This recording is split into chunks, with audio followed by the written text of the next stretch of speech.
నేడే Telangana rising 2047 global summit 2 రోజుల అంతర్జాతీయ సదస్సు మరికొన్ని గంటల్లో ప్రారంభం కానుంది. ఈ సదస్సుకు 44 దేశాల నుంచి 154 మంది ప్రతినిధులు హాజరవుతున్నారు. ప్రపంచంలోని టాప్ కంపెనీల ప్రతినిధులు వస్తున్నారు. ఇక మధ్యాహ్నం 1:30 గ్లోబల్ సంబరాన్ని రాష్ట్ర గవర్నర్ జిష్ణుదేవ్ వర్మ ప్రారంభిస్తారు. 2:30 గంటలకు సీఎం రేవంత్ రెడ్డి ప్రసంగిస్తారు. తెలంగాణలో ప్రజాపాలన, పెట్టుబడుల అవకాశాలు, ప్రభుత్వం అందించే సహకారం, విజన్ 2047 డాక్యుమెంట్ లక్ష్యాలు, భారత్ ఫ్యూచర్ సిటీపై ముఖ్యమంత్రి వివరిస్తారు.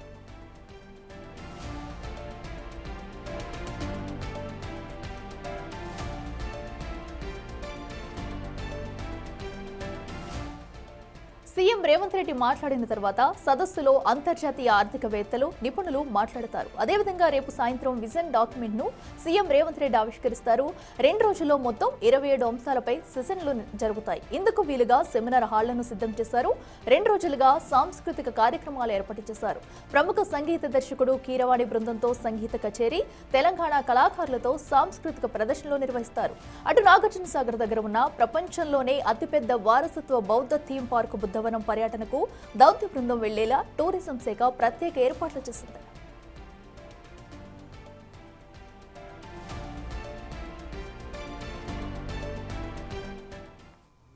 ఇక 2 రోజుల సదస్సులో సుమారు 1,00,000 కోట్ల రూపాయలకు పైగా పెట్టుబడులకు ఒప్పందాలు సిద్ధమయ్యాయి. ప్రధానంగా విద్య, నైపుణ్య, క్రీడ, పర్యాటక, పారిశ్రామిక రంగాల్లో పెట్టుబడులకు పలు దిగ్గజ కంపెనీలతో ఇప్పటికే ప్రభుత్వం చర్చలు జరిపింది. పలు సంస్థలు ఎంఓయూలు కుదుర్చుకోనున్నాయి.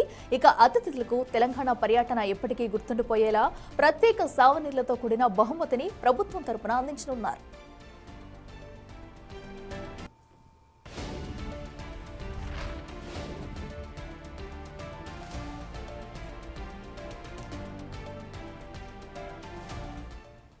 సభాస్థల్ ఎదుట 85 మీటర్ల ఎల్ఈడీ డిస్ప్లే ఏర్పాటు చేశారు. అదేవిధంగా సదస్సు, సెషన్స్ హాళ్లలో జరిగే చర్చలు, సాంస్కృతిక కార్యక్రమాలు ఎల్ఈడీ డిస్ప్లేలో చూడొచ్చు. ఇక హైదరాబాద్ లో ఉన్న చారిత్రక కట్టడాలు, ప్రభుత్వ భవనాలపై లైటింగ్ ఏర్పాటు చేశారు. సచివాలయం వద్ద 3D ప్రొజెక్షన్ మ్యాపింగ్ ఆకర్షణీయంగా ఉంది.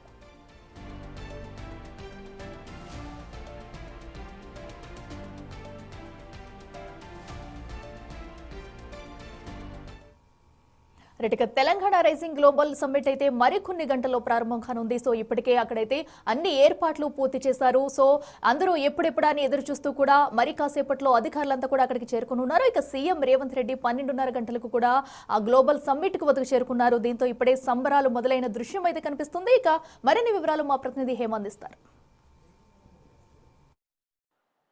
తెలంగాణ రాష్ట్రంలో 8-9వ తారీఖున జరగబోతున్నటువంటి ఈ గ్లోబల్ సమ్మిట్ పైన దేశంలోనే కాదు ప్రపంచ వ్యాప్తంగా కూడా మాట్లాడుకుంటున్నాయి. ప్రధానంగా ఈ గ్లోబల్ సమ్మిట్ ముఖ్య ఉద్దేశం ఏంటంటే 2047వ సంవత్సరానికి దేశ ఎకానమీని 30 ట్రిలియన్లుగా మార్చాలంటూ ప్రస్తుతం దేశం ముందడుగు వేస్తుంది. సో 2047 సంవత్సరానికి తెలంగాణ ఎకానమీని కూడా 3 ట్రిలియన్లు చేయాలనేది ప్రస్తుతం తెలంగాణ రాష్ట్ర ప్రభుత్వం ఉద్దేశం.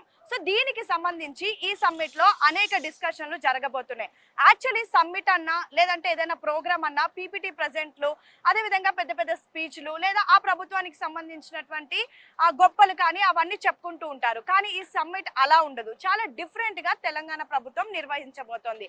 దేశం మొత్తం, ప్రపంచం మొత్తం ఎవరైనా సరే ఏదైనా ఒక కంపెనీ పెట్టాలన్నా, ఒక బిజినెస్ చేయాలన్నా అందరికీ ఫస్ట్ గా గుర్తొచ్చేది తెలంగాణ రాష్ట్రం అనేలా ఈ సమ్మిట్ ని నిర్వహించబోతున్నారు. సో మొత్తం 1,00,000 కోట్ల పెట్టుబడే ధ్యేయంగా ఈ సమ్మిట్ ఉండబోతోంది. అన్ని రంగాలకు సంబంధించినటువంటి వాళ్ళు కూడా ఈ సమ్మిట్ లో పాల్గొనబోతున్నారు. దేశ నలుమూలల నుంచి ఎంతో మంది వస్తున్నటువంటి నేపథ్యంలో అసలు తెలంగాణ రాష్ట్రంలో ఉన్నటువంటి సోర్సెస్ ఏంటి, ఒక బిజినెస్ చేయాలన్నా, ఒక కంపెనీ పెట్టుబడి పెట్టాలన్నా ఇక్కడ ఉన్నటువంటి మొత్తం పరిస్థితులు ఏ విధంగా ఉండబోతున్నాయి, ఒకవేళ ఒక కంపెనీ ఇక్కడ పెట్టాలంటే అనంతరం వాళ్ళకు ఉండేటటువంటి ఉపయోగాలు ఏంటి, వన్ స్పాట్ డెస్టినీగా తెలంగాణ రాష్ట్రం మారబోతోంది అని పదే పదే ప్రభుత్వం చెప్తుంది.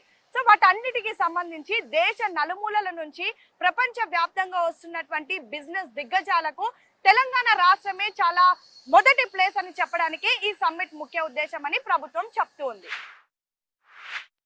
ప్రెసెంట్ మనం గ్లోబల్ సమ్మిట్ ఎంట్రన్స్ లో ఉన్నాం. దేశ నలుమూలల నుంచి వచ్చేటటువంటి దిగ్గజాలంతా కూడా ఇటువైపు నుంచే రానున్నారు. ఒక్కసారి ఇక్కడ అంతా కూడా చూడొచ్చు. ఇదంతా ఒక స్వరంగం లాగా ఏర్పాటు చేశారు. చుట్టూ ఎల్ఈడి స్క్రీన్స్ పెట్టారు. ఈ ఎల్ఈడి స్క్రీన్స్ మీద ఏంటంటే ప్రధానంగా ప్రస్తుతం తెలంగాణ రాష్ట్రంలో జరుగుతున్నటువంటి అభివృద్ధి కార్యక్రమాలతో పాటు పూర్తిగా మన తెలంగాణ రాష్ట్రంలో ఉన్నటువంటి ప్రాజెక్టులు, డ్యామ్లు, మన కన్స్ట్రక్షన్స్, మన చరిత్ర, ఇలా అనేక విధాలుగా ఎన్నో చెప్పేటటువంటి ఆ డిస్ప్లేని కూడా ఇక్కడ ఏర్పాటు చేశారు. అండ్ మనం ఫ్యూచర్ లో చేయబోతున్నటువంటి కార్యక్రమాలతో పాటు 2 ఏళ్ల పాటు తెలంగాణ ప్రభుత్వంలో జరిగినటువంటి అభివృద్ధి కార్యక్రమాలు, తెలంగాణ రాష్ట్రానికి సంబంధించినటువంటి సంస్కృతి, సాంప్రదాయాలు, కట్టు బొట్టు అన్ని తెలిపే విధంగా కూడా ఈ డిస్ప్లేస్ అనే ఉన్నాయి. అయితే మొత్తానికి గ్లోబల్ సమ్మిట్ కి వచ్చేటటువంటి దిగ్గజాలంతా కూడా ఇటువైపు నుంచే రానున్నారు. 42 దేశాలకు సంబంధించినటువంటి ఇంటర్నేషనల్ డెలిగేట్స్ రాబోతున్నారు. మొత్తం 250 మంది ఇంటర్నేషనల్ డెలిగేట్స్ ఈ గ్లోబల్ సమ్మిట్ లో పార్టిసిపేట్ చేయబోతున్నారు. 198 మంది ఐటీ రంగానికి సంబంధించినటువంటి వాళ్ళైతే 66 మంది ఫార్మా రంగానికి సంబంధించినటువంటి వాళ్ళు రాబోతున్నారు. అండ్ సేమ్ టైం 75 మంది ఎవరైతే ప్రభుత్వాలకు సంబంధించినటువంటి వాళ్ళు, 42 దేశాల నుంచి వచ్చినటువంటి 72 మంది ప్రభుత్వాలకు సంబంధించినటువంటి వాళ్ళు కూడా ఈ సమ్మిట్ కి రాబోతున్నారు. సో వాళ్ళందరికీ దీనిలో నుంచే వెల్కమ్ చెప్తారు. వెల్కమ్ చెప్పినంత సేపు కూడా తెలంగాణ రాష్ట్రానికి సంబంధించినటువంటి అనేక ప్రాజెక్ట్ అండ్ పూర్తిగా అసలు తెలంగాణ రాష్ట్రం అంటే ఏంటి అనేది ఇక్కడ మొత్తం కూడా డిస్ప్లే కాబోతోంది. ప్రపంచ వ్యాప్తంగా దిగ్గజాలను దృష్టిలో పెట్టుకొని నిర్వహిస్తున్నటువంటి 2 రోజుల పాటు జరిగే ఈ కార్యక్రమంలో ఆ రంగం ఈ రంగం అని కాదు, అన్ని రంగాలకు సంబంధించినటువంటి ప్రధాన చర్చలు జరగబోతున్నాయి. 15 ప్రధాన రంగాలకు సంబంధించినటువంటి చర్చల్లో మొత్తం 22 సెషన్లో కూడా 2 రోజుల పాటు ఉండబోతోంది. IT, pharma, education, agriculture, entertainment, health, ఇలా అనేక రంగాలకు సంబంధించినటువంటి డిస్కషన్లు జరుగుతాయి. ఆ డిస్కషన్ లో ఆ రంగానికి సంబంధించినటువంటి మంత్రులతో పాటు ప్రధాన దిగ్గజాలు, అధికారులు కూడా పాల్గొంటారు. గ్లోబల్ సమ్మిట్ లో ప్రధాన ఆకర్షణగా మారబోతోంది ఫ్యూచర్ సిటీ. ఫ్యూచర్ సిటీని ఎంతో అద్భుతంగా నిర్వహిస్తుంది తెలంగాణ ప్రభుత్వం. దాదాపు 13,500 ఎకరాల విస్తీర్ణంలో నిర్వహిస్తున్నటువంటి ఈ ఫ్యూచర్ సిటీలో ఫ్యూచర్ లో 25 నుంచి 35 లక్షల వరకు జనాభా నివసించవచ్చు అంటూ కూడా పదే పదే ప్రభుత్వం చెప్తుంది. అయితే ఈ ఫ్యూచర్ సిటీ ముఖ్య ఉద్దేశం ఏంటంటే, ప్రస్తుతం తెలంగాణలో ఉన్నటువంటి రింగ్ రోడ్ లోపట కేవలం నో పొల్యూషన్ జోన్ గా, అంటే సెక్టార్ కి సంబంధించినటువంటి ఇండస్ట్రీలు అన్ని కూడా ఓఆర్ లోపట ఉంటాయి. ఓఆర్ఆర్ నుంచి రీజనల్ రింగ్ రోడ్ వరకు కూడా ఏవైతే మ్యానుఫ్యాక్చర్ కి సంబంధించినటువంటి కంపెనీస్ ఉండబోతున్నాయి. రీజనల్ రింగ్ రోడ్ నుంచి మొత్తం తెలంగాణ బార్డర్ వరకు కూడా వ్యవసాయానికి సంబంధించినటువంటి ప్లేస్ గా కూడా కేటాయించారు. అంటే ప్రస్తుతం తెలంగాణ రాష్ట్రాన్ని 3 పార్ట్స్ గా నిర్వహించారు. ఒకవైపు మొత్తం సెక్టార్ కి సంబంధించినటువంటి ఇండస్ట్రీలు, ఇక్కడ ఎటువంటి పొల్యూషన్ ఉండదు. అండ్ ఓఆర్ఆర్ దాటిన తర్వాత మొత్తం కూడా మ్యానుఫ్యాక్చరింగ్ ఇండస్ట్రీస్ ఉంటాయి. అండ్ ఏదైతే రీజనల్ రింగ్ రోడ్ నుంచి తెలంగాణ బార్డర్ వరకు కూడా మొత్తం అగ్రికల్చర్ ఉండబోతుంది. సో ఇలా 3 పార్ట్ గా డివైడ్ చేసినటువంటి తెలంగాణ రాష్ట్రంలో ఫ్యూచర్ సిటీ అనేది చాలా కీలక పాత్ర పోషించబోతోంది. మొత్తం 13,500 ఎకరాల విస్తీర్ణంలో ఉన్నటువంటి ఈ ఫ్యూచర్ సిటీలో రానున్నటువంటి రోజుల్లో దాదాపు 25 నుంచి 35 లక్షల మంది కూడా ఇక్కడ జీవించవచ్చు. సేమ్ టైం ఇదంతా కూడా పొల్యూషన్ లేని సిటీగా కూడా నిర్వహిస్తూ ఉన్నారు. ఇందులో అనేక కంపెనీస్ కూడా ఏవైతే సెక్టార్ కి సంబంధించినటువంటి ఇండస్ట్రీలు కూడా పెట్టుకోవచ్చు అని ప్రభుత్వం చెప్తుంది. సో ప్రస్తుతం జరిగేటటువంటి ఈ గ్లోబల్ సమ్మిట్ లో అనేక రంగాలకు సంబంధించినటువంటి చర్చతో పాటు ఈ ఫ్యూచర్ సిటీ అనేది చాలా కీలక పాత్ర పోషించబోతుంది. దీనిపైన జరిగేటటువంటి చర్చ కూడా చాలా కీలకంగా మారబోతోంది. ప్యూర్ రేర్ కేర్, ఈ 3 ప్రధాన అంశాలను గ్లోబల్ సమ్మిట్ లో హైలైట్ చేయబోతున్నారు. అదే విధంగా తెలంగాణ రాష్ట్రంలో ఏ మారుమూల ప్రాంతం నుంచి అయినా సరే హైదరాబాద్ కి 2 గంటల్లో రీచ్ అయ్యే విధంగా కూడా ప్రభుత్వం ప్రస్తుతం ప్లాన్ చేస్తుంది. ఆ డిస్కషన్ కూడా ఇందులో ఉండబోతోంది. అండ్ ఇందాక నేను చెప్పినట్టుగా ఆయా రంగాలకు సంబంధించినటువంటి దిగ్గజాలు కూడా ఆయా రంగాల చర్చల్లో పాల్గొంటారు. ప్రధానంగా మనం చూసుకుంటే స్పోర్ట్స్ రంగం నుంచి అటు పుల్లల గోపిచంద్ కానివ్వండి, పివి సింధు కానివ్వండి, అనిల్ కుంబ్లే అండ్ జ్వాల గుప్తా, వీళ్ళంతా కూడా స్పోర్ట్స్ రంగానికి సంబంధించినటువంటి డిస్కషన్ లో పార్టిసిపేట్ చేస్తారు. ఇక ఎంటర్టైన్మెంట్ రంగానికి విషయానికి వస్తే అటు ప్రముఖ డైరెక్టర్ రాజమౌళి, రితేష్ దేశ్ముఖ్, అజయ్ దేవ్గన్ అండ్ మిగతా ఎవరైతే కీలకంగా ఉన్నటువంటి ఆయా ఇండస్ట్రీకి సంబంధించినటువంటి వాళ్ళు పార్టిసిపేట్ చేస్తారు. లైక్ సుకుమార్ లాంటి వాళ్ళు కూడా పార్టిసిపేట్ చేస్తారు. అండ్ తెలంగాణ రాష్ట్రానికి సంబంధించినటువంటి సంస్కృతి, సాంప్రదాయాలు ఉట్టిపడే విధంగా కూడా అనేక కార్యక్రమాలు ఉండబోతున్నాయి. కీరవాణి కచేరీ ఉండబోతోంది. తెలంగాణ రాష్ట్రానికి సంబంధించినటువంటి పాటలు, ఆటలు తెలిపే విధంగా కూడా అనేక కార్యక్రమాలను కూడా నిర్వహించబోతూ ఉన్నారు. ప్రతిరోజు కూడా రాత్రి గాలా డిన్నర్ ని ఏర్పాటు చేస్తారు. గాలా డిన్నర్ లో కీరవాణి కచేరీతో పాటు తెలంగాణ రాష్ట్రానికి సంబంధించినటువంటి ప్రముఖ గాయకులంతా కూడా అందులో పార్టిసిపేట్ చేసి తమ సాంగ్స్ ని ప్రపంచ దేశాల నుంచి వచ్చినటువంటి దిగ్గజాలకు వినిపించబోతున్నారు. సో మొత్తానికైతే ప్రెసెంట్ నేను ఉన్నటువంటిది ఇది విఐపి లాంచ్. అంటే ఇది ఒక రంగం లైక్ ఫార్మా సెక్టార్ కి సంబంధించినటువంటి ప్రాంతం అని ఇది చెప్పుకోవచ్చు. ఇలా దాదాపు 15 కీలక రంగాలకు సంబంధించి 15 సెట్లను కూడా వేశారు. ఆ 15 సెట్లు అంటే ఫర్ ఎగ్జాంపుల్ ఇది ఫార్మా సెక్టార్ కి సంబంధించింది అంటే దీనిలో మొత్తం ఫార్మా సెక్టార్ కి సంబంధించిన దిగ్గజాలంతా కూడా ఉంటారు. వాళ్ళతో దేశ నలుమూలల నుంచి వచ్చినటువంటి వాళ్ళు కూడా ఇక్కడ అంతా కూర్చొని డిస్కస్ చేస్తారు. ఇక ఐటీ రంగానికి సంబంధించినటువంటి ఒక సెట్ డిఫరెంట్ గా ఉంటుంది. అలా డిఫరెంట్ గా మొత్తం 15 సెక్టార్ కి సంబంధించినటువంటి 15 స్పాట్లను వేశారు. మొత్తం 22 సెషన్స్ ద్వారా కూడా ఈ 2 రోజుల పాటు global summit pure care rare అనే నినాదంతో నిర్వహించబోతున్నారు. గ్లోబల్ సమ్మిట్ లో ప్రెసెంట్ నేను మెయిన్ హాల్లో ఉన్నాను. ఈ హాల్లోనే ముఖ్యమంత్రి రేవంత్ రెడ్డితో పాటు దేశ విదేశాల నుంచి వచ్చినటువంటి డెలిగేట్స్ అంతా కూడా పాల్గొంటారు. తెలంగాణ అంటేనే మొదటిగా గుర్తొచ్చేది తెలంగాణ తల్లి విగ్రహం. ఒకసారి నా వెనుక చూడొచ్చు, తెలంగాణ తల్లి విగ్రహం కూడా ఏర్పాటు చేశారు. జై జై హే తెలంగాణ రేపు ఇదే ప్రాంతంలో కూడా ఆలపించబోతున్నారు. మొత్తం కూడా 4800 మందికి ఇన్వైట్ చేస్తే దాదాపు 2000 మంది ఈ కార్యక్రమానికి వస్తారు అంటూ కూడా ఇప్పటికే భావిస్తున్నటువంటి పరిస్థితి. సో దానికి సంబంధించినటువంటి అన్ని ఏర్పాట్లను కూడా చేశారు. డిఫరెంట్ రంగాలకు సంబంధించినటువంటి డిఫరెంట్ సెట్లను కూడా వేసినటువంటి పరిస్థితి. అండ్ పూర్తిగా 2 రోజుల పాటు జరిగేటటువంటి ఈ కార్యక్రమం కోసం ప్రత్యేకంగా ఒక వార్ రూమ్ ని తయారు చేశారు. ఎక్కడ చీమ చిటుక్కుమన్నా వెంటనే తెలిసిపోయే విధంగా, ఎటువంటి అసాంఘిక కార్యక్రమాలు జరగకుండా, ఎటువంటి అసౌకర్యం కలగకుండా మొత్తం కూడా ఏర్పాట్లు చేశారు. పోలీస్ బందోబస్తుని ఏర్పాటు చేశారు. పూర్తిగా 2 రోజుల పాటు జరిగేటటువంటి ఈ కార్యక్రమంలో 2500 మంది పోలీసులు బందోబస్తు కాస్తూ ఉన్నారు. మొత్తం 1000 సీసీ కెమెరాలు ఉంటాయి. అండ్ వార్ రూమ్ ని కూడా ఏర్పాటు చేశారు. దేశ విదేశాల నుంచి వచ్చినటువంటి వాళ్ళకు ఎటువంటి అసౌకర్యం కలగకుండా, ఎటువంటి ఇబ్బందులు కలగకుండా, ఎటువంటి అవాంఛనీయ సంఘటనలు జరగకుండా అయితే పూర్తిగా తెలంగాణ రాష్ట్ర ప్రభుత్వం అన్ని ఏర్పాట్లు చేసిందనే చెప్పుకోవచ్చు. ప్రపంచ వ్యాప్తంగా చర్చనీయాంశంగా మారబోతున్నటువంటి 2 రోజుల పాటు జరిగే గ్లోబల్ సిటీలో మరొక ప్రధాన ఆకర్షణ ఈ స్టాల్స్ అని చెప్పుకోవచ్చు. ఫర్ ఎగ్జాంపుల్ ఇప్పుడు మనం ఇక్కడ నిర్వహిస్తున్నటువంటి స్టాల్స్ ని మనం చూస్తూ ఉన్నాము. ఇది ఇందిరా మహిళా శక్తికి సంబంధించిన women empowerment stall. Actually Telangana రాష్ట్రంలో కాంగ్రెస్ ప్రభుత్వం ఉమెన్ ని ఎంపవర్మెంట్ చేయాలి అంటూ కూడా కొన్ని కార్యక్రమాలను తీసుకొచ్చింది. అందులో ఇందిరా మహిళా శక్తికి సంబంధించినటువంటి భవన్ కానివ్వండి, లేదంటే ప్రధానంగా ఎవరైతే డాక్రా మహిళలు ఉంటారో ఆ మహిళలతో పెట్రోల్ బంక్ లో పనిచేయిస్తూ ఉన్నారు.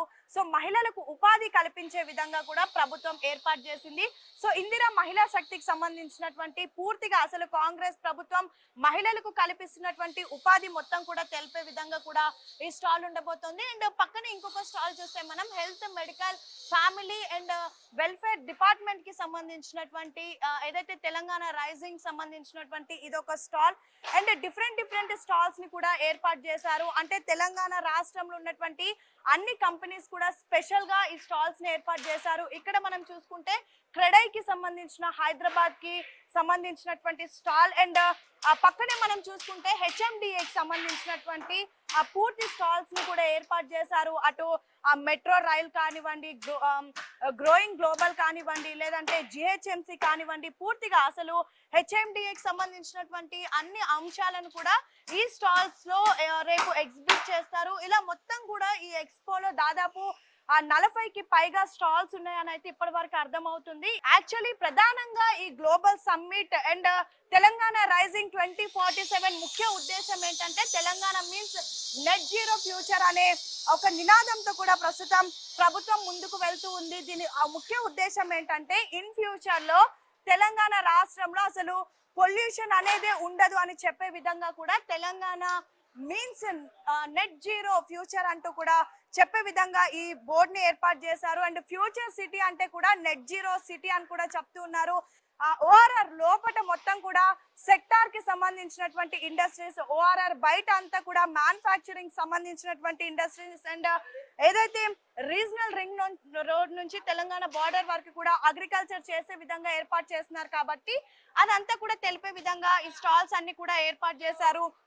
ఒక్కసారి ఇక్కడ కూడా మనం చూడొచ్చు పూర్తిగా కూడా ఏదైతే ఫ్యూచర్ లో జరగబోయేటటువంటి తెలంగాణకు సంబంధించినటువంటి డెవలప్మెంట్ తెలిపే విధంగా కూడా ఇదంతా ఉంది. టిప్పింగ్ హాల్ కానివ్వండి, ఆర్డిఎఫ్ పిట్, ఇలా బాయిలర్ సంబంధించినటువంటి పూర్తి ఒక ఇండస్ట్రీకి సంబంధించినటువంటి ఒక మొత్తం ఏదైతే బ్లూ ప్రింట్ ఉంటుందో ఆ బ్లూ ప్రింట్ ని కూడా ఇక్కడ నిర్వహించారు. ఇంకా మనం ఒక్కసారి ఇలా వెళ్తే అనేక స్టాల్స్ ని కూడా ఏర్పాటు చేశారు. మొత్తం ఆయా కంపెనీలకు సంబంధించి ఫార్మా కానీ, ఐటీ కానీ, ఎడ్యుకేషన్ కానీ, అగ్రికల్చర్ కానీ, అండ్ బిజినెస్ కానీ, లేదంటే సైన్స్ కానీ, ఇలా లేదంటే కొత్త ఇన్నోవేషన్ కి సంబంధించినటువంటి స్టాల్స్ ని కూడా ఏర్పాటు చేశారు. ఇక్కడ మనం చూడొచ్చు తెలంగాణ పోలీస్ కి సంబంధించినటువంటి స్టాల్ ని కూడా ఇక్కడ ఏర్పాటు చేశారు. Setting the future standard of policing అని చెప్పేసి కూడా తెలంగాణ పోలీసులు ఈ స్టాల్ ని ఏర్పాటు చేశారు. ప్రస్తుతం తెలంగాణ రాష్ట్ర ప్రభుత్వం అనేది ఎటువంటి ఇబ్బందులు కలగకుండా శాంతి భద్రతలకు ప్రధాన పాత్ర పోషిస్తూ ఉంది. తెలంగాణ ప్రభుత్వం ఎక్కడ చిన్న చీమ చిటుకుమన్న వెంటనే తెలిసిపోయే విధంగా హై టెక్నాలజీతో సీసీ కెమెరాస్ కానివ్వండి, లేదంటే షీ టీమ్స్ కానివ్వండి, ప్రధానంగా మహిళల భద్రతకు పెద్దపీఠం వేస్తుంది తెలంగాణ పోలీస్ యంత్రాంగం. తెలంగాణ రాష్ట్రంలో ఉన్నటువంటి ట్రై కమిషనరేట్ లో కూడా రోజు రోజుకి క్రైమ్ రేట్ అనేది తగ్గుతూ వస్తుంది. సో వాటన్నిటికీ కూడా ఏ విధంగా ప్రస్తుతం పోలీసింగ్ అనేది పనిచేస్తుంది అనే విధంగా కూడా ఈ స్టాల్ ని ఏర్పాటు చేశారు. అండ్ ఇలా చాలా డిఫరెంట్ స్టాల్స్ కూడా ఉన్నాయి. అక్కడ కూడా మనం చూసుకోవచ్చు department of tourism. Actually tourism కి ప్రస్తుతం తెలంగాణ ప్రభుత్వం చాలా పెద్ద పీఠం వేస్తుంది. రీసెంట్ గా కూడా తెలంగాణ జరూరానా అని చెప్పేసి పెద్ద ఎత్తున మిస్ వరల్డ్ పోటీలను కూడా నిర్వహించింది. ఆ సమయంలో కూడా తెలంగాణ టూరిజం చాలా కీలక పాత్ర పోషించింది. తెలంగాణ టూరిజాన్ని ఏ విధంగా డెవలప్ చేయాలి అన్ని విధాలుగా కూడా ప్రస్తుతం డెవలప్ చేస్తూ ఉన్నారు. తెలంగాణ ప్రాంతంలో ఉన్నటువంటి చారిత్రాత్మకమైనటువంటి ప్లేసెస్ అన్ని కూడా తెలిపే విధంగా ఇలాంటి స్టాల్స్ దోహదపడుతూ ఉంటాయి. తెలంగాణ సంస్కృతి సాంప్రదాయాలతో పాటు తెలంగాణలో ఉన్నటువంటి చరిత్ర అండ్ తెలంగాణకు సంబంధించినటువంటి హిస్టారికల్ ప్లేసెస్ అన్ని తెలిపే విధంగా కూడా ప్రస్తుతం ఈ సమ్మిట్ లో స్టాల్స్ అన్ని నిర్వహిస్తూ ఉన్నారు. అండ్ ఇది sports authority of Telangana department, ఇది మొత్తం కూడా స్పోర్ట్స్ కి సంబంధించినటువంటి స్టాల్స్. అండ్ ఇటు మనం చూసుకుంటే డిపార్ట్మెంట్ ఆఫ్ హ్యాండ్లూమ్స్. తెలంగాణ అంటేనే చేనేత వస్త్రాలకి కానివ్వండి, లేదంటే చేనేత కళలకు ప్రావీణ్యం గాంచినటువంటి ప్రాంతం. సో దీనిలో కూడా మొత్తం తెలంగాణకు సంబంధించినటువంటి హ్యాండ్లూమ్ సిస్టమ్ మొత్తం కూడా ఈ స్టాల్ లో ఉండబోతుంది. సో మొత్తానికైతే గ్లోబల్ సమ్మిట్ కి దేశ విదేశాల నుంచి ప్రపంచ వ్యాప్తంగా కూడా ఇంటర్నేషనల్ డెలిగేట్స్ వస్తారు. సో 2 రోజుల పాటు కూడా ఇది ఒక అవకాశంగా తెలంగాణ ప్రభుత్వం భావిస్తూ ఉంది. తెలంగాణ అంటే ఏంటో ఒక్క మాటలో చెప్పాలి అని చెప్పేసి 2 రోజుల పాటు గ్లోబల్ సమ్మిట్ ని నిర్వహిస్తుంది. రానున్నటువంటి 22 ఏళ్లలో అంటే 2047 నాటికి తెలంగాణ ఏ స్థాయిలో ఉండబోతోంది, అసలు తెలంగాణలో ఉన్నటువంటి మినరల్స్ ఏంటి, ఒకవేళ ఇక్కడ ఎవరైనా బిజినెస్ నిర్వహించాలంటే వాళ్ళకు ఉన్నటువంటి సోర్సెస్ ఏంటి, ఎవరికి ఎలాంటి ఆలోచనలు వచ్చినా అటు ఐటీ, ఫార్మా, స్పోర్ట్స్, ఎంటర్టైన్మెంట్ ఏ రంగంలో ఎలాంటి పెట్టుబడులు పెట్టాలన్నా వన్ డెస్టినీ తెలంగాణని ప్రూవ్ చేయడానికి 2 రోజుల పాటు ప్రభుత్వం ఈ కార్యక్రమాన్ని నిర్వహిస్తుంది. ఆ నిర్వహణలో ఈ స్టాల్స్ అనేవి చాలా ప్రత్యేకంగా నిలవబోతున్నాయి. 136 సంస్థలు, 42 దేశాలు, 250 మంది ప్రపంచ దిగ్గజాలు, 2000 మంది అతిరథ మహారథులు, ఇంతమందిని కూడా ఇప్పటి వరకు తెలంగాణ రాష్ట్రానికి సంబంధించినటువంటి మంత్రులంతా కూడా వెళ్ళి ఆహ్వానించారు. మొత్తం అన్ని రాష్ట్రాలకు తిరిగి నేరుగా అక్కడ ఉన్నటువంటి ముఖ్యమంత్రులను మా రాష్ట్రంలో 2 రోజుల పాటు గ్లోబల్ సమ్మిట్ జరగబోతోంది, మీరు కూడా రండి అంటూ కూడా ప్రత్యేకంగా ఆహ్వానించారు. అటు ఢిల్లీ వెళ్ళి ప్రధానమంత్రిని, ఎంపీలను, అటు కేంద్ర మంత్రులను ముఖ్యమంత్రి రేవంత్ రెడ్డి, బట్టి విక్రమార్క ఆహ్వానిస్తే జార్ఖండ్ వెళ్లి బట్టి విక్రమార్క అక్కడ ముఖ్యమంత్రిని ఆహ్వానించారు. జమ్మూ కాశ్మీర్ అండ్ గుజరాత్ ఉత్తమ్ కుమార్ రెడ్డి వెళ్లారు. పంజాబ్, హర్యానా దామోదర్ రాజనరసింహ వెళ్లారు. ఆంధ్ర, కేరళ కోమటిరెడ్డి వెంకటరెడ్డి వెళ్లారు. కర్ణాటక, తమిళనాడు, అటు శ్రీధర్ బాబు వెళ్లి ప్రత్యేకంగా అక్కడ ముఖ్యమంత్రులను ఆహ్వానించారు. ఉత్తరప్రదేశ్ పొంగులేటి, రాజస్థాన్ పొన్నం ప్రభాకర్, ఛత్తీస్గఢ్ కొండా సురేఖ, వెస్ట్ బెంగాల్ సీతక్క, మధ్యప్రదేశ్ తుమ్మల నాగేశ్వరరావు, అస్సాం జూపల్లి, బీహార్ వివేక్ వెంకటస్వామి, హిమాచల్ ప్రదేశ్ అడ్లూరి లక్ష్మణ్, ఒడిశా వాకిటి శ్రీహరి, మహారాష్ట్ర అజరుద్దీన్, ఇలా అన్ని రాష్ట్రాలకు వెళ్లి అక్కడ ఉన్నటువంటి ముఖ్యమంత్రులను ప్రత్యేకంగా రాష్ట్రానికి సంబంధించినటువంటి మంత్రులంతా కూడా ఆహ్వానించారు. సో చూసారు కదా, 2 రోజుల పాటు గ్లోబల్ సమ్మిట్ లో ఏమేం జరగబోతాయని అన్ని క్లియర్ గా మీ ముందు పెట్టాను. తెలంగాణ అంటేనే ఫ్యూచర్ సిటీ, తెలంగాణ అంటేనే గ్లోబల్ సిటీ, తెలంగాణ అంటేనే ఏఏ సిటీ, తెలంగాణ అంటే విమెన్ ఎంపవర్మెంట్, తెలంగాణ అంటే ఎడ్యుకేషన్, తెలంగాణ అంటే అగ్రికల్చర్, తెలంగాణ అంటే pharma industry, what not, Telangana అంటేనే గ్లోబల్ ఎంటర్టైన్మెంట్. ఇలా అనేక అంశాలు, అసలు తెలంగాణ అంటే ఏంటి అని ప్రపంచానికి చాటి చెప్పడమే ఈ గ్లోబల్ సమ్మిట్ ముఖ్య ఉద్దేశం. సో మొత్తానికైతే ప్రపంచ వ్యాప్తంగా వచ్చేటటువంటి దిగ్గజాలందరికీ కూడా 22 ఏళ్ల తర్వాత తెలంగాణ ఎలా ఉండబోతోంది అని ఒక పిక్చర్ చూపించడమే గ్లోబల్ సమ్మిట్ 2025 ముఖ్య ఉద్దేశం. This is global summit Telangana rising 2047. Video journalist రాజుతో Hema, big TV, future city, Telangana rising 2047.